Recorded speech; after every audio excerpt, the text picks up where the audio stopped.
తన తల్లితో చనువుగా ఉంటున్నామని ప్రశ్నించినందుకు కుమారుడిపై ఓ వ్యక్తి తన అనుచరులతో కలిసి దాడికి పాల్పడ్డాడు. ఆయన వద్ద నుంచి ల్యాప్టాప్, 3 సెల్ ఫోన్లను దొంగిలించి పరారయ్యాడు. బాధితుడి ఫిర్యాదు మేరకు కేసు నమోదు చేసిన అంబర్పేట పోలీసులు దర్యాప్తు చేస్తున్నారు. ప్రధాన నిందితుడిని అరెస్టు చేసి రిమాండ్కు తరలించారు. బాగ్ అంబర్పేట్ పోచమ్మ బస్తీకి చెందిన రాకేష్ అనే వ్యక్తి బీటెక్ 3వ సంవత్సరం చదువుతున్నాడు.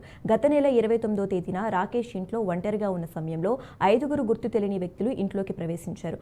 రాకేష్ పై విచక్షణ రహితంగా దాడి చేశారు. 10 రోజుల క్రితం కర్నూలు జిల్లాకు చెందిన షేక్ సలీం అలియాస్ భాషాతో రాకేష్ గొడవ పడ్డాడని పోలీసులకు తెలిపాడు. విచారణలో తాను రాకేష్ తల్లి కలిసి ఉన్నప్పుడు తనను ఫోటోలు తీశాడని, ఫోటోలు బయట పెడితే ప్రమాదమని తాము దాడి చేసినట్లు నిందితుడు పేర్కొన్నాడు.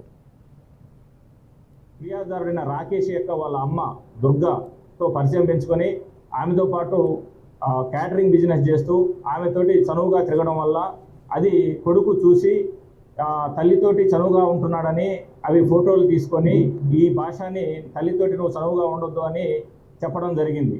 అది మనసులో పెట్టుకొని ఈ భాష తను రాకేష్ ఫోటోలు తీసుకున్నాడని అవి బయటకు ఇస్తే ప్రమాదం అని తన అనుచరుల్ని మరో 4గురిని కర్నూలు నుంచి ఒక కారు బుక్ చేసుకొని ఇంటికి వచ్చి ఎవరు లేని సమయంలో ఆ రాకేష్ ఒక్కడే బెడ్రూమ్లో ఉండగా ఇంట్లోకి వెళ్ళి అతన్ని కొట్టి అతని దగ్గర ఉన్న 3 సెల్ ఫోన్లు, ల్యాప్టాప్ తీసుకొని పోవడం జరిగింది.